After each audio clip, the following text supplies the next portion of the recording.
Welcome back to Easy English Talk Podcast. You wake up with big plans for the day, but somehow the hours disappear. By evening, you realize you did nothing important. Does this sound familiar to you? Hello, everyone, and welcome to Easy English Talk Podcast. I'm Ryan, and with me today is Priya. Today, we are discussing how to manage your time in 2026 using 7 powerful rules. Hey everyone, glad to be here with you today.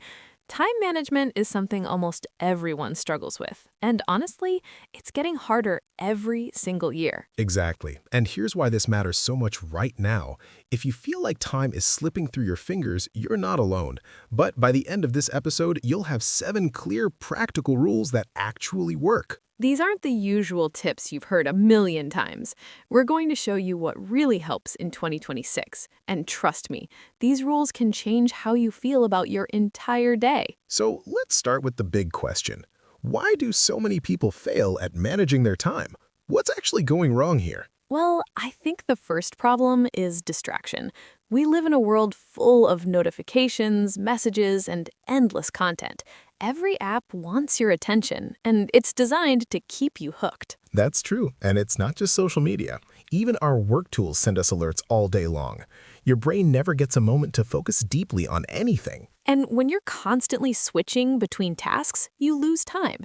It takes your brain several minutes to refocus after every interruption.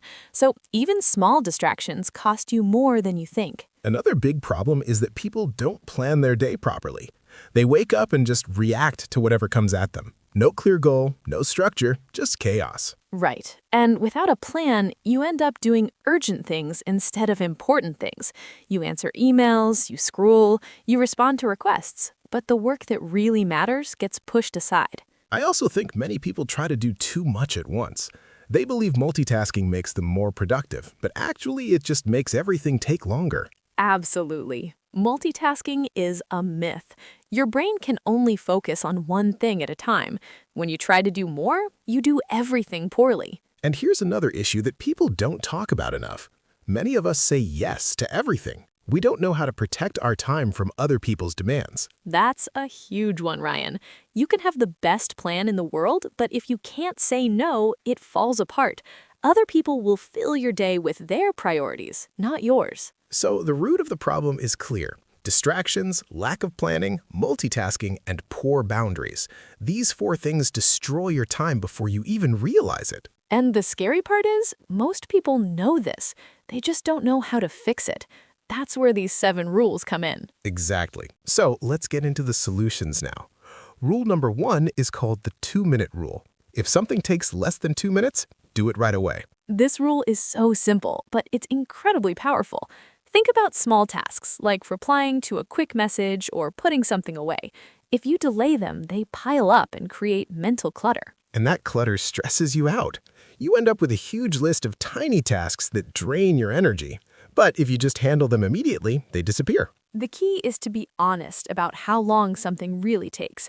Don't lie to yourself and say a 30-minute task takes 2 minutes. This rule only works for genuinely quick actions. Right. And this rule also helps you build momentum. When you complete small tasks quickly, you feel productive. That feeling motivates you to keep going with bigger tasks. I've noticed this myself. When I clear small things fast, my mind feels lighter. I can focus better on the work that actually matters. Exactly. So, rule number 1 is about speed and clarity. Don't let small tasks pile up. Handle them fast and move on. Now, let's talk about rule number 2. This one is called time blocking. It means you assign specific blocks of time to specific tasks. So instead of having a vague to-do list, you schedule everything. You say, from 9 to 10, I work on this project. From 10 to 11, I answer emails. And this method works because it forces you to be realistic. You can't fit 20 tasks into one day if you only have 8 hours. Time blocking makes you choose what really matters. It also protects your focus. When you have a block of time for one task, you don't let other things interrupt you. You treat that time like an important meeting with yourself. I think a lot of people resist this at first. They think it's too rigid or controlling, but actually it gives you more freedom, not less. How does it give you more freedom? Because you're not constantly worrying about what to do next. You already decided, so your brain can relax. You just follow the plan and trust the process. That makes sense. And if something urgent comes up, you can always adjust. The point is to have a clear structure, not to be a robot. Exactly. Flexibility is still possible, but you need the structure first. Without it, you're just drifting through the day. So, rule number 2 is time blocking. Schedule your tasks, protect your focus, and trust your plan. Now let's move to rule number 3. Rule number 3 is the Eisenhower Matrix. This is a way to decide what tasks you should actually do. You divide tasks into 4 categories based on urgency and importance. So, the first category is urgent and important. These are tasks you must do right away, things like a work deadline or a family emergency. The second category is important but not urgent. These tasks don't have immediate pressure, but they matter a lot. Things like learning a new skill, exercising, or planning for the future. Most people ignore this second category. They spend all their time on urgent tasks and never build anything long-term. But this is actually the most important category for real success. Absolutely. If you want to grow, you need to invest time here.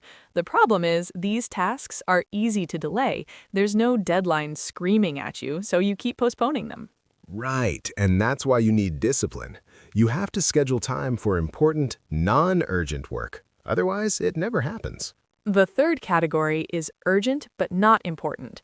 These are interruptions, like some emails or phone calls. They feel urgent, but they don't really move your life forward. And this is where people waste the most time. They respond to everything that feels urgent, even if it's not important. You need to learn to delegate or ignore these tasks. And the fourth category is not urgent and not important. These are just distractions, like mindless scrolling or gossip. You should eliminate these as much as possible. So, rule number 3 is about prioritization. Use the Eisenhower Matrix to decide what deserves your time. Focus on what's important, not just what's urgent. Now let's talk about rule number 4. This one is called the Pomodoro Technique. It's a way to stay focused and avoid burnout. How does it work? You work for 25 minutes straight with no distractions. Then you take a 5-minute break. After 4 of these cycles, you take a longer break of 15 to 30 minutes. So it's all about short bursts of focused work. Why is this better than working for hours without stopping? Because your brain gets tired. If you work for 3 hours straight, your focus drops. You start making mistakes and your speed slows down. But with the Pomodoro Technique, you refresh your mind regularly. Those 5-minute breaks keep you sharp. You come back to work feeling ready, not exhausted. Exactly, and the breaks are important. You shouldn't check your phone or read emails during the break. You should rest your brain completely, maybe stretch or look outside. I like this method because it's also realistic. 25 minutes is not too long. Anyone can focus for 25 minutes, even if the task is boring. Right, and it builds discipline over time. If you do this every day, your ability to focus gets stronger. You train your brain to work deeply instead of jumping around. So, rule number 4 is the Pomodoro Technique. Work in focused bursts, take regular breaks, and protect your energy. Now let's move to rule number 5. Rule number 5 is learn to say no. This is probably the hardest rule for both people, but if you can't say no, you'll never control your time. Why is saying no so difficult? Because we want to be liked. We don't want to disappoint people or seem selfish, so we say yes to everything, even when we don't have time. But here's the truth. Every time you say yes to something, you're saying no to something else. If you agree to help a friend, you might lose time for your own goals. And that's fine sometimes. Helping people is important, but you need to be conscious about it. Right. You need to ask yourself, is this worth my time right now? Does this fit my priorities, or am I just saying yes out of guilt or fear? And here's a helpful tip. You don't have to say no rudely. You can be kind and respectful while still protecting your time. What's an example? You can say, I appreciate you thinking of me, but I can't take this on right now. Or you can say, I'm focused on other priorities this month, so I have to pass. Simple, clear, and respectful. That's good. And the more you practice saying no, the easier it gets. You realize the world doesn't fall apart when you protect your time. Exactly. And people actually respect you more. When you say yes to everything, you seem unreliable because you're stretched too thin. But when you say no and honor your commitments, people trust you. So, rule number 5 is learn to say no. Protect your time, set boundaries, and choose your commitments carefully. Now let's talk about rule number 6. Rule number 6 is eliminate digital distractions. This is critical in 2026 because our devices are designed to grab our attention.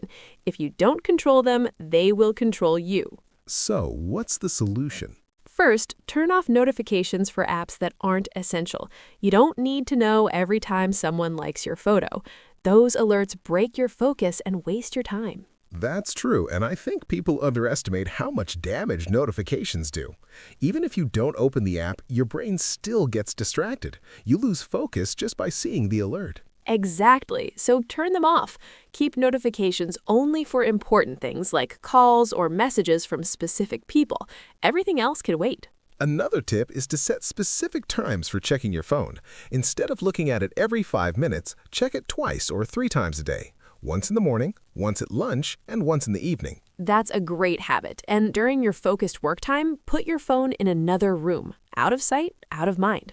I also recommend using apps that block distracting websites. If you know you waste time on certain sites, just block them during work hours. It's easier to avoid temptation than to resist it. Right. And this isn't about being extreme.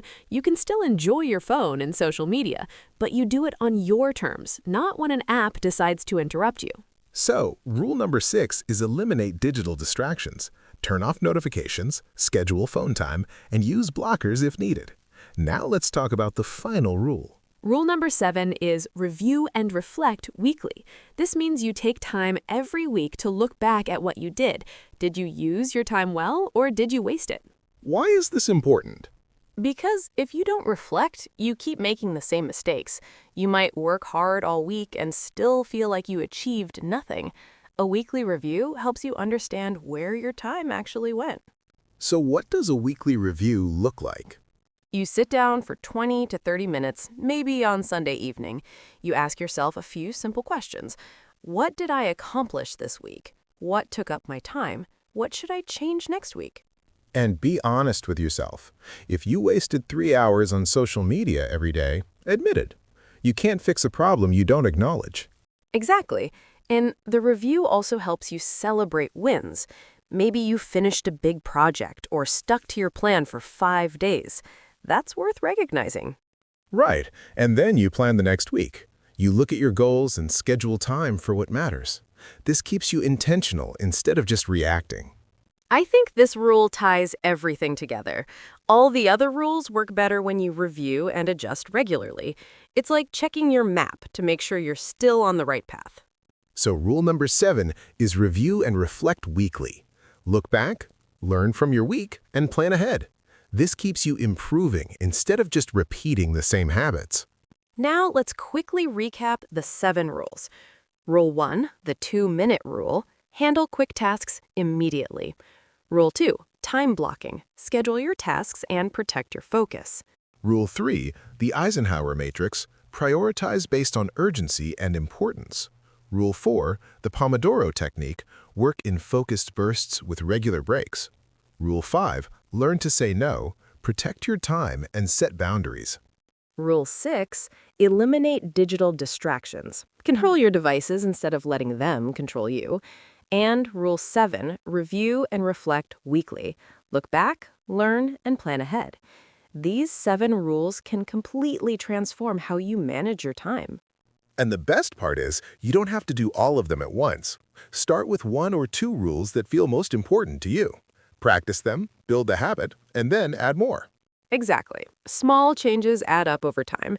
Even if you just start with time blocking or the Pomodoro Technique, you'll notice a difference. Your days will feel more intentional and less stressful.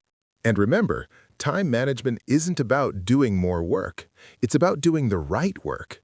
It's about making space for what truly matters in your life. That's so true, Ryan. When you manage your time well, you don't just get more done.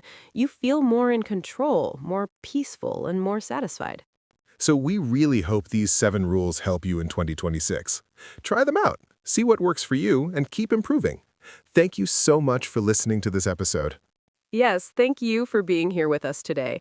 We appreciate your time, and we hope this discussion gave you real value. If you found this helpful, we'd love for you to check out more episodes on our channel. We have conversations on many topics that can support your learning and personal growth. Topics like building better habits, improving communication, and staying motivated. Each episode is designed to be clear, practical, and easy to understand. So explore the Easy English Talk podcast channel and find what interests you. We're here to help you learn, grow, and improve every day. Take care, and we'll talk to you in the next episode. See you next time, everyone. Stay focused, stay intentional, and make your time count. Goodbye for now.